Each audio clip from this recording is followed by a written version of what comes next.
We are so sorry. It's a lot of people. We can't go near Jesus. We can't take you near Jesus. It's really impossible.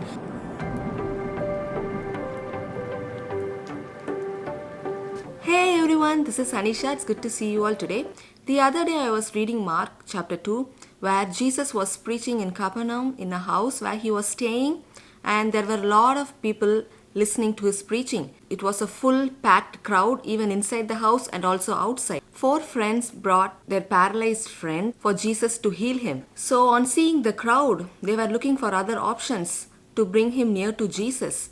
They saw a stairway on the side that led to the roof of the house. They took the paralyzed man on the mat up to the roof. They dug the roof and then lowered the man in. I read that the homes those days, it had flat roof which had mud on top for insulation purposes. So they had to dig the mud, and there were tiles which can be easily moved and replaced. So they had to move the tiles and then they lowered the man down to Jesus. Seeing their faith, Jesus said to the paralyzed man, "Son, your sins are forgiven."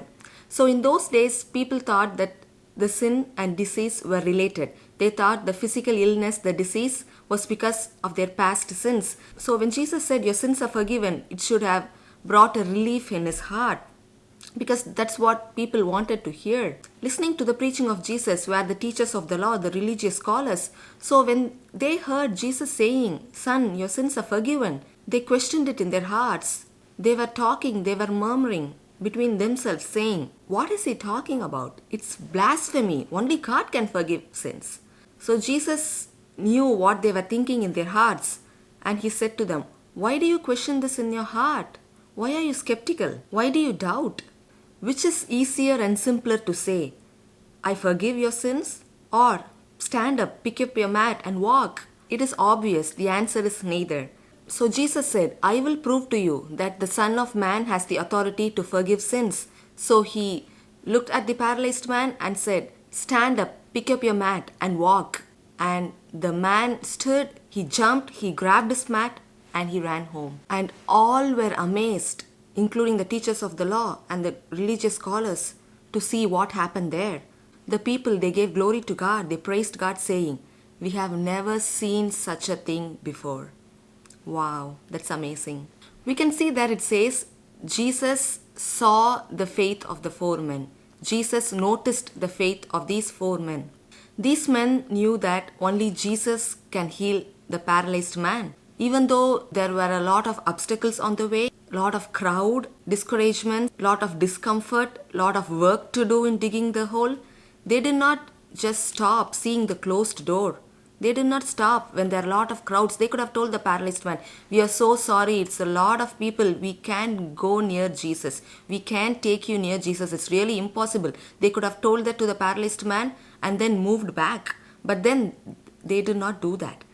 They made a lot of effort. They were persistent that somehow we have to take this paralyzed man to Jesus so that he might be healed. So in 1 John chapter 3 verse 17 it says, "But if anyone has the world's goods and sees his brother in need, yet closes his heart against him, how does God's love abide in him?" So whenever there is an opportunity to help someone, to help a brother, to help a friend, to help a sister, we should be happy to help them. If we have the ability to help, the resources to help, then we should definitely help them. In John chapter 15 verses 13 to 15 it says, "There is no greater love than to lay down his life for his friends." In this chapter, Jesus said, "I no longer call you servants, but I call you friends." Jesus is the best example of a true friend. He came into this world and took our place, and he died on the cross for us. He was stoned, he was beaten, he was spit upon. He took all these things on the cross for us. He is the best friend. You might be thinking, "I don't have any friend like this to take care of me or to help me in need." But Jesus has his arms wide open. He says, "I am your best friend. Come, run to me. Let's be best friends." When you experience His love, you will be truly changed. And then you can be a good friend to others who don't have a best friend.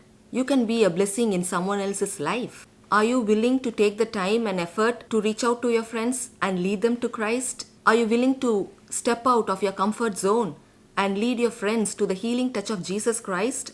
Are you using the closed door as an excuse and stepping back Or are you persistent and going an extra mile to help them, to lead them to Christ? Let us support and encourage each other in Christ.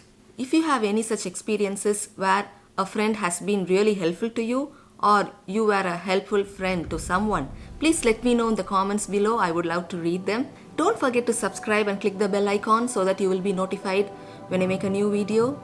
Have a blessed day. God bless you.